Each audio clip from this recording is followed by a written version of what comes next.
বন্ধু এই দেখ চাকরির প্রথম বেতন 20,000 টাকা আছে। বন্ধু বেতন তো পালি, কিন্তু খাওয়া দাওয়া তো দিলি নে। আরে খাওয়াবো নে, তোরাই তো খাবি। ভাই কি রে তুই কাঁদতেছিস কে?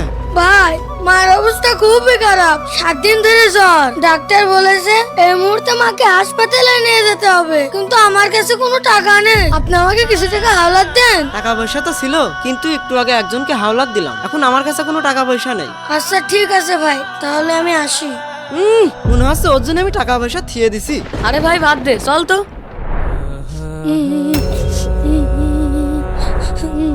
কি ব্যাপার শ্যাম, তুমি কান্না করছো কেন? ভাই মার অবস্থা খুবই খারাপ। চাচাতো ভাইয়ের কাছে টাকা চাইতে গেলাম, চাচাতো ভাই টাকা দিল না, আবার আত্মীয় স্বজনরাও কেউ টাকা দিচ্ছে না। এখন আমি কি করবো?